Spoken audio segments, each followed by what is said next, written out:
We are gathered here today to talk about the new Megan Thee Stallion fragrance. We are talking about the summer hot girl fragrance, hot girl summer. I think it's hot girl summer. I have some thoughts. I have some thoughts about this one. So let's just get right into it. So I picked this up at Ulta. I did not smell the tester. I just wanted to go in blind buy, for the sake of content and just whatever, seeing what it was going to be like. I mean, I knew that even if I didn't like it in store, I was going to buy the bottle and give it a full wear test. I am very disappointed in this release.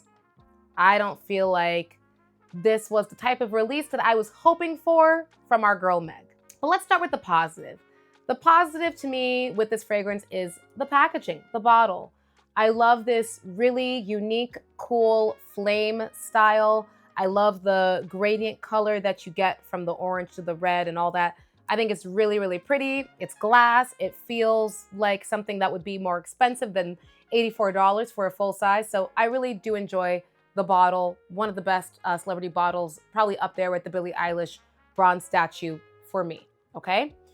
That's where the praise ends. Now let's talk about the actual smell. I feel like I have to put out a disclaimer because I don't want to come off like I'm just trying to poo-poo on perfumes, guys, but I smell a lot of perfumes. I have a lot of perfumes.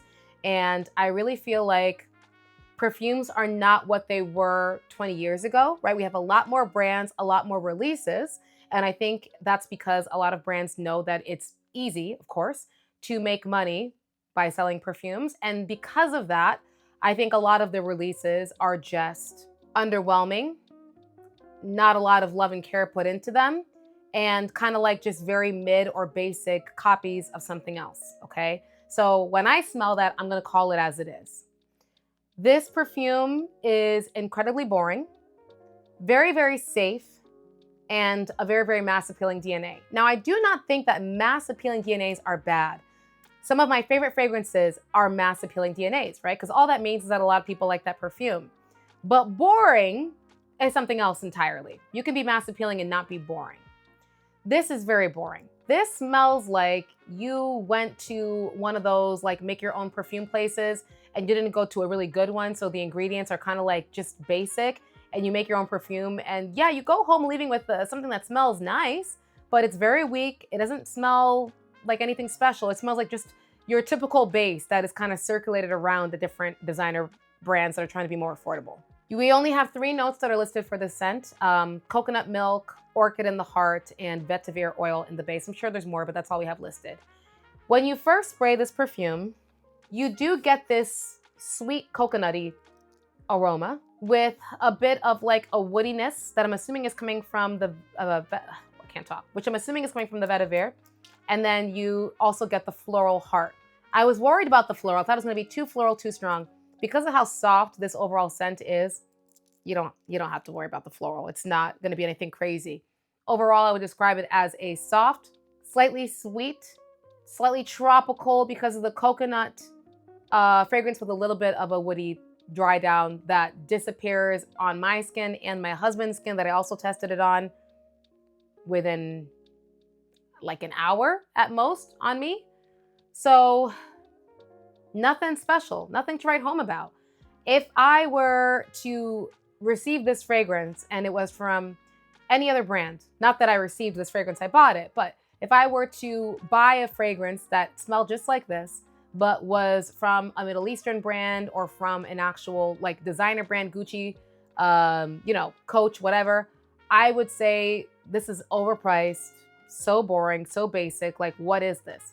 Because it's her first celebrity perfume, I'm trying to be nicer, right? Because it's her first time and I don't know what she knows about perfume.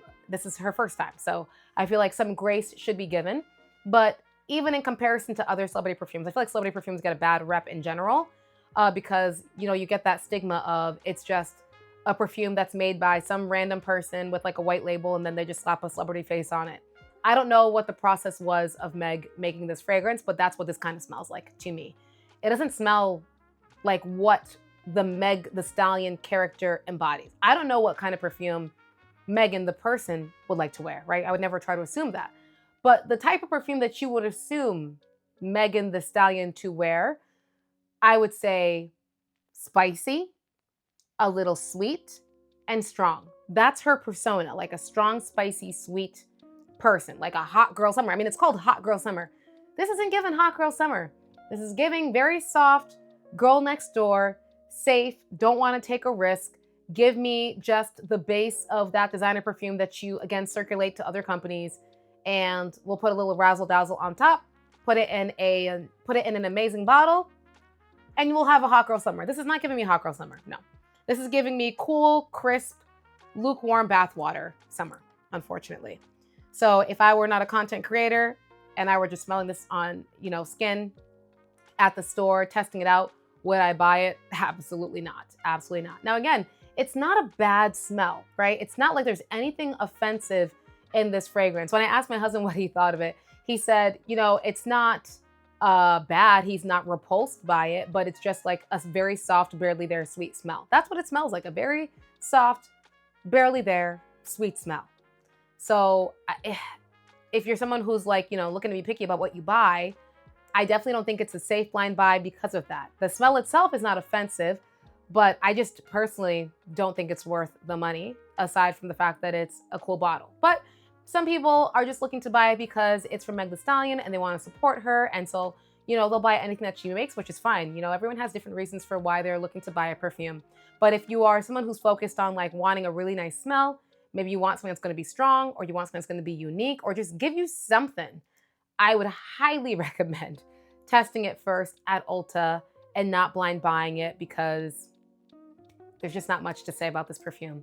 So let me know, guys, if you will be trying this one out, or if you've already smelled it, what your thoughts are, and what are some of your favorite celebrity fragrances that, are worth checking out. And I'll see you guys back tomorrow for our next episode.